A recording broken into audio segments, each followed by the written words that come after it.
बासुदेव नल्लूर, जहां रक्षा मंत्री राजनाथ सिंह संबोधित कर रहे हैं। क्या कुछ कह रहे हैं, सुनिए।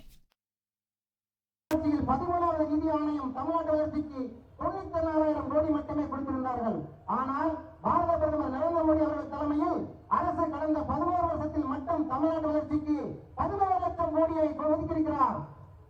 मेरे बहनों भाइयों, इस हिंदुस्तान में केवल 2 स्टेट हैं। एक स्टेट है तमिलनाडु और दूसरी स्टेट है उत्तर प्रदेश। यहां पर डिफेंस इंडस्ट्रियल कॉरिडोर खोलने का काम हमारे प्रधानमंत्री ने किया है।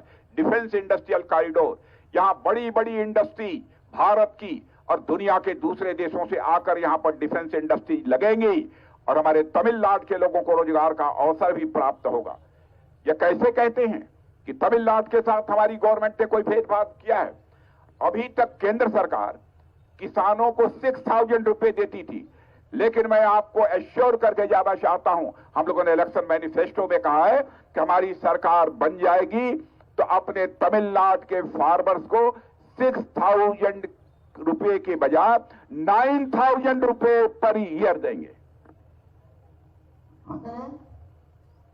உங்கள் எல்லோருக்கும் தமிழ்நாட்டுல டிஃபென்ஸ் இண்டஸ்ட்ரியல் காரிடார் பத்தி தெரியுங்களா? இந்த காரிடார் வந்தா இங்கே தொழில் முனைப்பு, முதலிடம், வேலை வாய்ப்பின் எல்லாம் அதிகமாகும். இந்த காரிடாரை கொண்டு வந்ததே மத்திய அரசுதான்। பிரதம மந்திரி கிசான் திட்டம் மூலமாக தமிழ்நாட்டுக்கு விவசாயிகளுக்கு கிட்டத்தட்ட 12,000 கோடி ரூபாய் உதவி கொடுத்திருக்கிறோம்। இப்போது வரைக்கும் மத்திய அரசு விவசாயிகளுக்கு 6,000 ரூபாய் தான் கொடுத்திருந்தது। ஆனால் இனிமேல் தமிழ்நாட்டில் உள்ள ஒவ்வொரு விவசாயத்துக்கும் வருடத்திற்கு 9,000 ரூபாய் கொடுப்போம் என்று நமது பாரத பிரதமர் நரேந்திர மோடி அவர்கள் சொல்லியிருக்கிறார்கள்। விவசாயிகளின் நம்பிக்கைக்காக हम यहां पर बहुत सारी स्पिनिंग मिलें भी हम स्थापित करेंगे ताकि कपास करने वाले किसानों को उनके कपास की उचित कीमत मिल सके। இன்னைக்கு நான் உங்களுக்கு உறுதி தருகிறேன், பாரதிய ஜனதா கட்சியும் என்டிஏ அரசும் தமிழ்நாட்டில் வளர்ச்சிக்காக வேலை செய்யும்।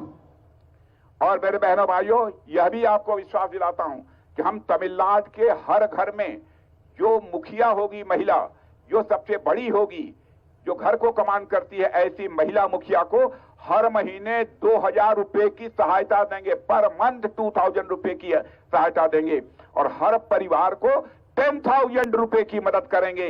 ये पैसा सीधे सीधे आपके अकाउंट में जाएगा, कोई करप्शन करने की जरूरत नहीं कर पाएगा। தமிழ் மக்களே, தமிழ்நாட்டில் ஒவ்வொரு வீட்டிலும் இருக்கின்ற குடும்ப தலைவிக்கு மாதம் ரூபாய் 2,000 ரூபாய் உதவி கொடுப்போம்। ஒவ்வொரு குடும்பத்திற்கும் 10,000 ரூபாய் உதவி கிடைக்கும்। இந்த பணம் நேரடியாக உங்களுடைய வங்கி கணக்குக்கே வந்து சேரும்। இடையில் யாரும் உங்கள் பைசாவை திருட முடியாது।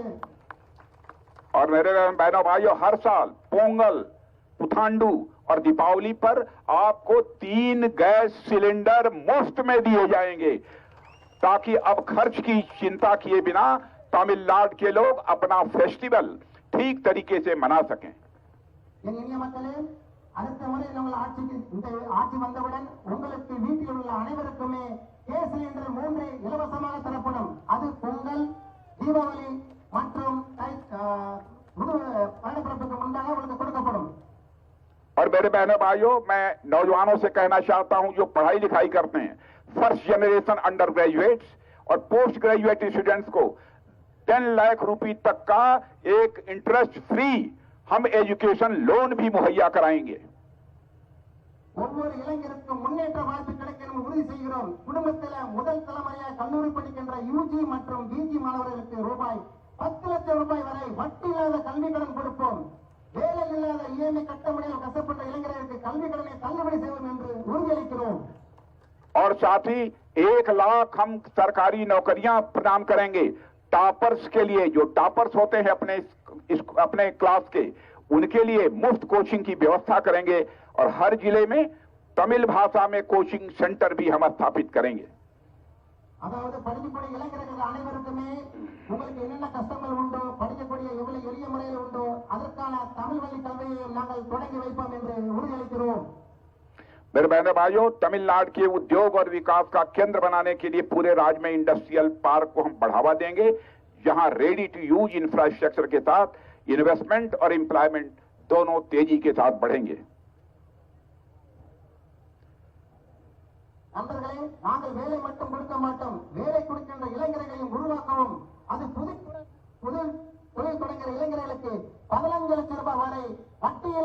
கடன் கொடுப்போம். 37 हम थूथीकुड़ी बंदरगाह के विकास और आधुनिकीकरण को रफ्तार देंगे. इससे यहां व्यापार को नई गति मिलेगी और साथ ही एक्सपोर्ट बढ़ेगा और तमिलनाडु के नौजवानों को बड़े पैमाने पर एम्प्लॉयमेंट की अपॉर्चुनिटीज भी प्राप्त होंगी. தூத்துக்குடி துறைமுகத்தை வேகமாக வளர்த்து நவீனமாக்குவோம். அதனால் இங்கே வியாபாரம் புது வேகம் எடுக்கும், ஏற்றுமதி அதிகமாகும். தமிழ்நாட்டு இளைஞர்களுக்கு பெரிய அளவிலே வேலை வாய்ப்பு உருவாக்குவோம். 39 भारतीय जनता पार्टी फिशरमैन के साथ खड़ी है. मैं आपको विश्वास दिलाना चाहता हूं, हम सरकार बनने के बाद जो फिशिंग बैन के दौरान 12,000 रुपए की सहायता राशि देंगे और 60 वर्ष से अधिक जिनकी उम्र हो चुकी है उन सभी मछुआरों को हर महीने पेंशन भी देंगे. பாரதிய ஜனதா கட்சி அவர்களுக்கு துணை அளிக்கிறது. நாங்கள் ஆட்சிக்கு வந்ததும் மீன்பிடி தடை காலத்தில் உள்ள 12,000 ரூபாய் உதவித்தொகையை கொடுப்போம். 60 வயதுக்கு மேலே இருக்கிற எல்லா மீனவர்களுக்கும் மாதம் மாதம் பென்ஷன் வழங்குவோம் என்று நமது பாரத பிரதமர் நரேந்திர மோடி அவர்கள் உறுதியளித்துள்ளார்கள். 42 डीएमके में जानते हैं डीएमके का क्या मतलब होता है? डीएमके में जो डी है इसका मतलब होता है दुष्प्रयोगम यानी पावर का मिसयूज. यम का मतलब होता है मुरई के डू यानी करप्शन भ्रष्टाचार और के का मतलब होता है कुट्टम यानी क्राइम. आज तमिलनाडु में लॉ एंड ऑर्डर सिचुएशन कमजोर हुई है और आम आदमी अपने को पूरी तरह से असुरक्षित महसूस कर रहा है.